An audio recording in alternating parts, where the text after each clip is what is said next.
Hello friends, this is Shweta. Welcome back. कल हमने किया था मैग्नेटिक। कल हमने 3 टाइप्स किए थे, मैं आपको दिखा रही हूँ। हमने पढ़ा था magnetic field pattern produced by current carrying conductor having different shapes. कल हमने एक ही शेप का पढ़ा था, स्ट्रेट कंडक्टर। आज हम बाकी की 2 शेप्स की फॉर्म में इसको डिस्कस करेंगे कि मैग्नेटिक फील्ड का पैटर्न क्या बनेगा। सेकंड आता है हमारे पास magnetic field pattern due to circular loop और a circular wire carrying current. एक सर्कुलर लूप है हमारे पास, आप समझ रहे हो ना। ऐसे मतलब मेरे पास कोई इस फॉर्म में एक लूप है, ठीक है। इसके अंदर क्या है, करंट फ्लो कर रहा है, करंट फ्लो कर रहा है। इसको मैंने क्या किया, इसके अंदर एक कार्डबोर्ड को फिक्स किया, मतलब परपेंडिकुलरी। जैसे मैं आपको दिखा रही हूँ, मान लो मेरे पास ये सर्कुलर एक कंडक्टर है, इसके अंदर मैं परपेंडिकुलर एक कार्ड को फिक्स कर लूँ, कार्डबोर्ड को फिक्स कर दूँ ऐसे। मीन्स कि वो कार्डबोर्ड क्या हो जाएगा, एक परपेंडिकुलर फॉर्म में इसके अंदर फिक्स हो जाएगा। अंडरस्टैंड, ठीक है। तो पहले हम थोड़ी सी डायग्राम को समझेंगे।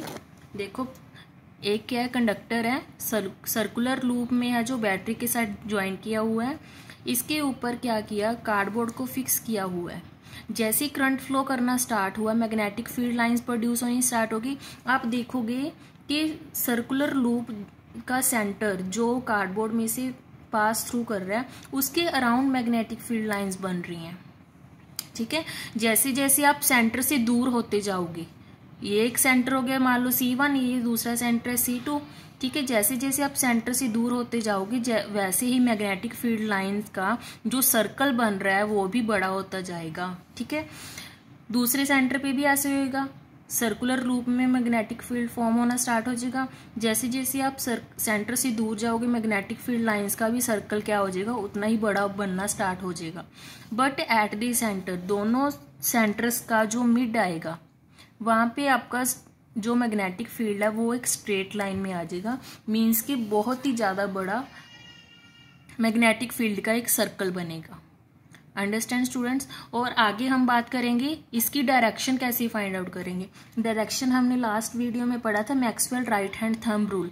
वही रूल इसमें अप्लाई होगा। आप कोई भी पार्ट को ले लो, मान लो इतना सा पार्ट ले रही हूं मैं कंडक्टर का, इतना सा पार्ट, ठीक है। इसको आप ऐसे पकड़ोगे, थंब आपका क्या है, करंट की डायरेक्शन है, उसके अकॉर्डिंग ही आपकी फिंगर्स क्या होगी, मैग्नेटिक फील्ड लाइंस की डायरेक्शन देंगी। अंडरस्टैंड। तो हम आगे थोड़ा सा थ्योरी की फॉर्म में इसको पढ़ेंगे। देखो, if a wire converted into circular loop, then it has been found that the magnetic effect of current increases, then the magnetic field of current produced in straight wire conductor.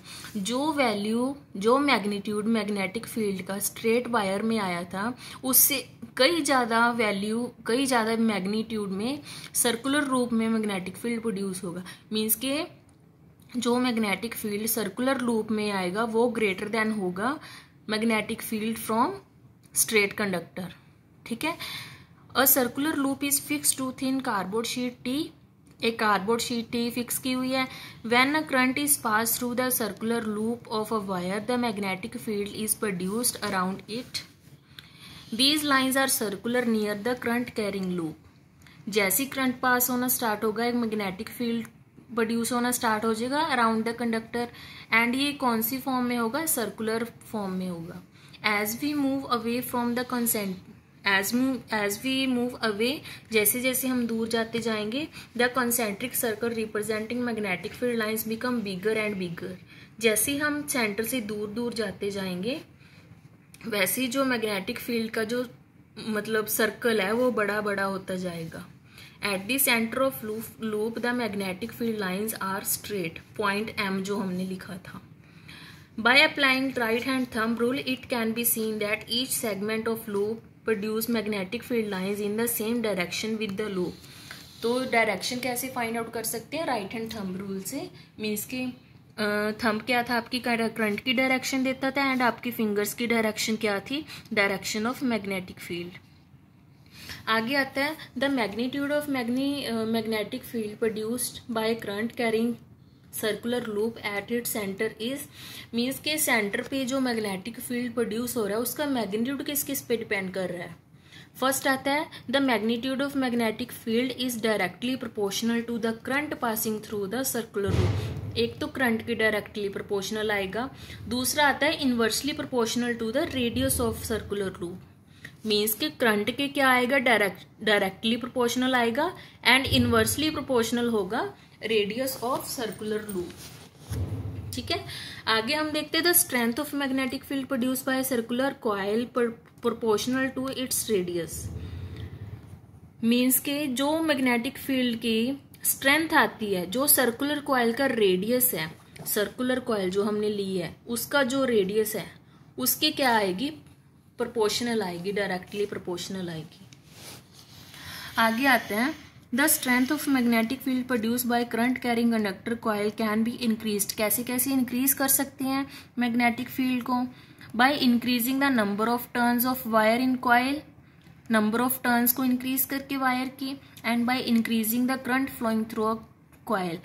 अगर हमने current की value increase की तो हमारे पास magnetic field की value भी क्या आएगी, ज्यादा आएगी। एंड लास्ट है by decreasing the radius of the coil, coil के रेडियस को डिक्रीज करके हम मैग्नेटिक फील्ड स्ट्रेंथ को इंक्रीज कर सकते हैं। अब देखो जैसे हमने right hand thumb rule apply किया, या फिर आगे हम दूसरा रूल भी पढ़ सकते हैं क्लॉक फेस रूल। मीन्स कि क्लॉक फेस रूल, क्लॉक का मतलब है क्लॉक की डायरेक्शन, मतलब क्लॉक की डायरेक्शन के अकॉर्डिंग, मीन्स के क्लॉकवाइज या एंटी क्लॉकवाइज, उसके अकॉर्डिंग कौन सा फेज आएगा, मीन्स के नॉर्थ फेज या साउथ फेज।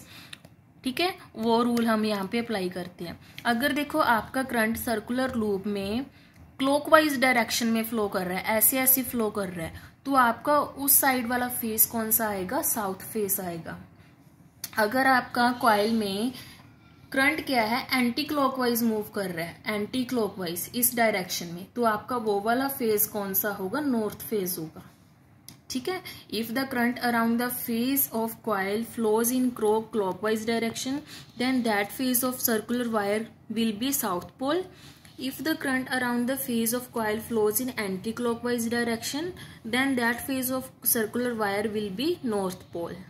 Understand? Next आता है हमारे पास थर्ड आता है magnetic field due to a solenoid. Third type आती है एक सोलेनॉइड के अंदर मैग्नेटिक फील्ड। ठीक है, सोलेनॉइड क्या होती है, सोलेनॉइड होता है मीन्स कि इस फॉर्म में वायर को फोल्ड आउट किया होता है एंड एक वायर के साथ बैटरी के साथ इसको अटैच किया होता है। ठीक है, बैटरी के साथ अटैच करेंगे तो करंट फ्लो होगा ही होगा।